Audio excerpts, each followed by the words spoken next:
रायगढ़ से ऐसी खबर सामने आई है जिसे सुनकर खाकी से इंसाफ का एतबार खत्म हो जाएगा। खबर चक्रधर नगर क्षेत्र की है, जहां गुंडों ने सर्प मित्र समिति के सदस्य के साथ मारपीट की और पुलिस पर इंसाफ दिलाने की बजाय आरोपी पर संरक्षण देने के आरोप लग रहे हैं। इसी पर एक रिपोर्ट।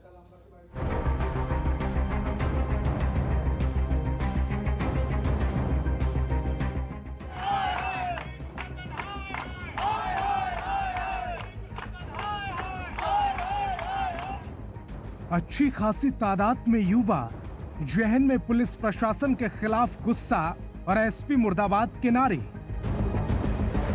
छत्तीसगढ़ में ये आक्रोश अब आम बात है, लेकिन अगर प्रदेश का भविष्य एसपी ऑफिस के बाहर धरने पर बैठ जाए तो मामला गंभीर है।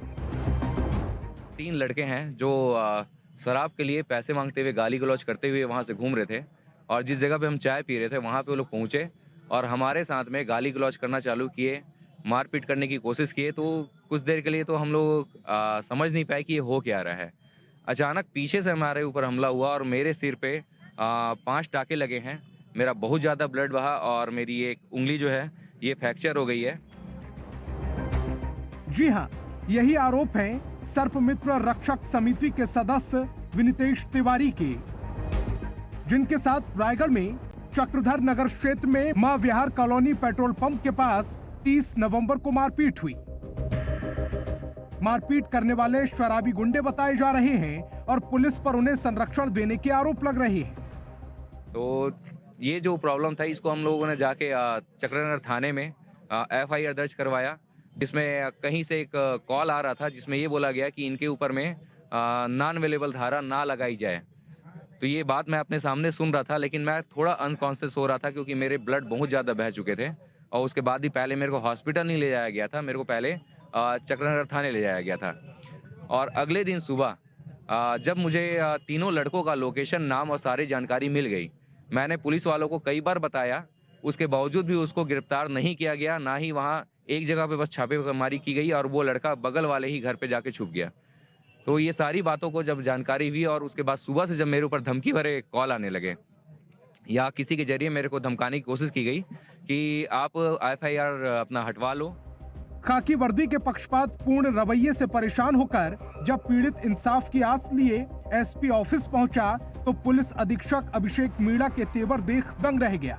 आरोप है कि एसपी महोदय ने पीड़ित की बात सुनने के बजाय दुर्व्यवहार किया, गार्ड से कहकर दफ्तर से ही बाहर निकलवा दिया। मैं आया हुआ था एसपी साहब के पास में अपनी समस्या लेके उसके निदान के लिए, लेकिन एसपी साहब को पता नहीं किस किस्म का प्रॉब्लम था या कैसा प्रॉब्लम था, वो बहुत ही गंदे तरीके का व्यवहार किए हैं और ये व्यवहार CCTV कैमरे में होगा जो आपको दिखाई दे सकता है। अगर ये लोग इसको हटाए ना, अगर इनकी गलती है तो ये हटाएंगे और अगर इनकी गलती नहीं है तो नहीं हटाएंगे और ये CCTV कैमरे से आपको दिख जाएगा कि मिसबिहेव मैंने किया है या एसपी साहब ने किया है। और उसके बाद में मुझे कोतवाली थाने में भर्ती करने के लिए बोला गया है। मैं प्रार्थी हूँ, मैं विक्टिम हूँ, मेरे साथ में एक अपराधी के जैसा व्यवहार किया जा रहा है। मैं 5 घंटे से इस जगह पे बैठा हुआ हूँ कि मेरे को सिर्फ न्याय चाहिए, मेरे को एसपी साहब को झुकाना नहीं है, मेरे को सिर्फ अपनी बात उनसे कहनी है कि अगर आप मेरे साथ हो, आप मेरे साथ खड़े हो और आप ये कह दो। वो अलग बात है कि विनितेश तिवारी के इन आरोपों पर सफाई देते हुए पुलिस अधीक्षक महोदय उल्टा पीड़ित पर ही दुर्व्यवहार करने के आरोप मढ़ रहे हैं, उन्हें बदतमीज साबित करने की हर संभव कोशिश कर रहे हैं। पर्सन विनितेश तिवारी नाम से, वो अपने एक साथी के साथ मेरे ऑफिस आए थे। पहले उन्होंने पर्ची भेजी थी तो उस वक्त हम किसी और से बात कर रहे थे, फिर वो बिना बुलाए अंदर आ गए थे। उसमें कोई बात नहीं, उनको बैठने के लिए बोला गया और पहले प्रार्थी के जाने के बाद में हम उनसे बात करना शुरू किया कि आप अपनी समस्या बताइए। तो उन्होंने अपनी समस्या बताई, वो हमको जेन्युइन भी लगी और उसमें हम उनको मदद का आश्वासन भी दिया और बताया कि जो भी जिस तरह की कार्रवाई चाह रहे हो वैसा पुलिस करेगी, क्योंकि कंप्लेंट जेन्युइन थी, उनके साथ में पहले मारपीट हुई थी।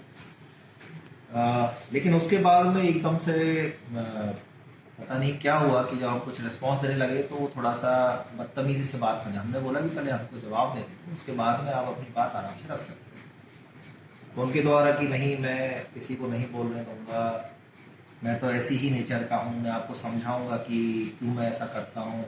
मतलब जो अनर्गल बातें होती हैं वो करना शुरू कर दिया। तो हमने फिर गार्ड्स को बुलाया कि भाई इस तरह की बातें एसपी ऑफिस में नहीं होती हैं, ये यहाँ पे अपनी समस्या बता सकते हो, हम समस्या का निदान बता सकते हैं।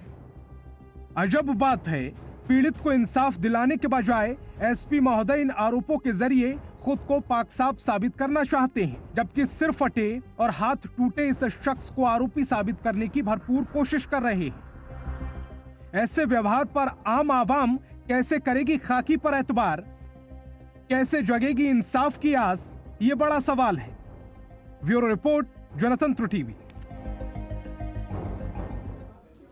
उत्तर प्रदेश में चुनाव है और छत्तीसगढ़ के मुख्यमंत्री वहां कांग्रेस के प्रचार में व्यस्त हैं, लेकिन छत्तीसगढ़ का क्या हाल है शायद ही उन्हें खबर हो। यहां गुंडों का आतंक है और मजलूमों की शामत आई हुई है। हमारा ऐसा कहने की वजह है, दरअसल करबदा में एक महिला खिलाड़ी पर हमला हुआ है। गुंडों ने उसकी ऐसी हालत कर दी है कि वो अपने पैरों पर खड़ी भी नहीं हो सकती। यकीन आए तो हमारी ये रिपोर्ट देखिए।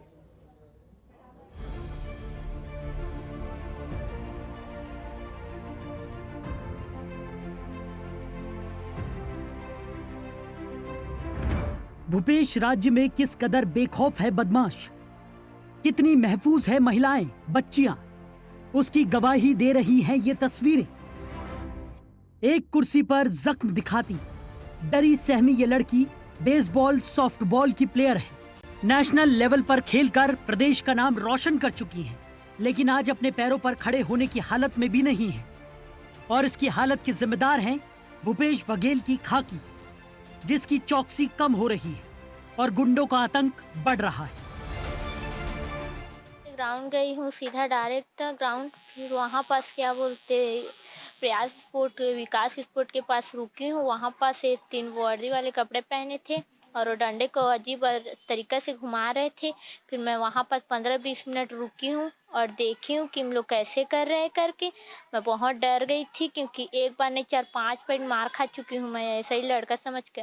उसके बाद मैं यहाँ सीधा देखते रह गई 5-10 मिनट, सोची कि मैं किधर जाऊँगी, किधर इधर जाऊँ कि घर जाऊँ करके सोच रही थी। उसके बाद चुपचाप धीरे धीरे उसके बाद फिर यहाँ आई ना, यहाँ से वहाँ सोसाइटी के पास आई हूँ। उसके बाद इधर 3 गली गया, उधर से मैं अपने घर जा रही थी। फिर वही 6 जो मैं देखी हूँ वही लोग दूसरे रास्ते से आ रहे थे।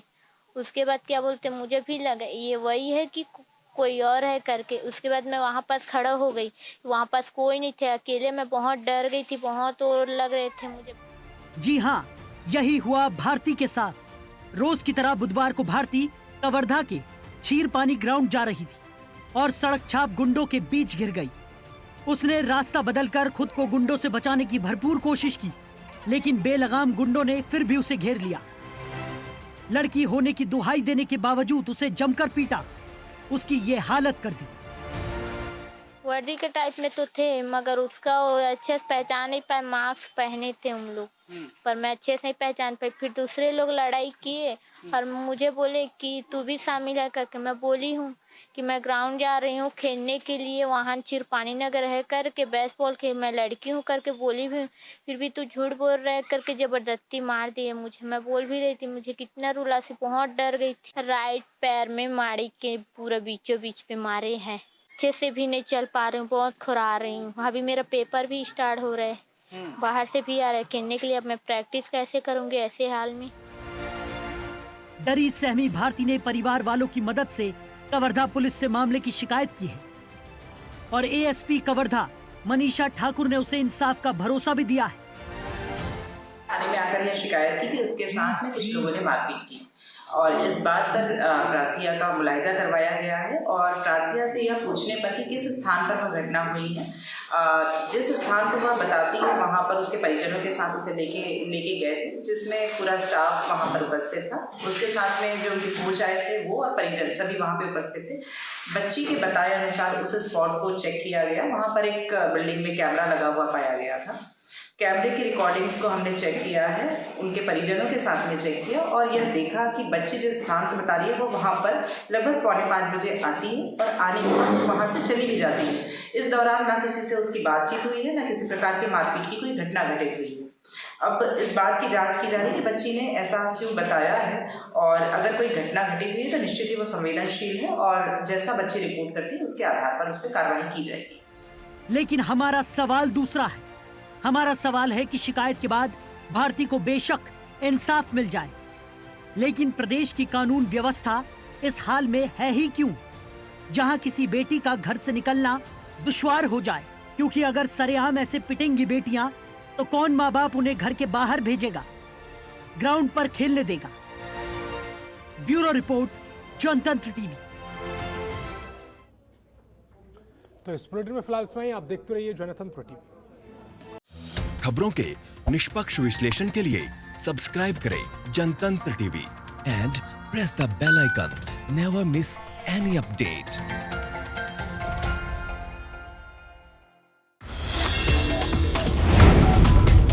Download the Janatantra TV app, available on Google Play and App Store. Download it now.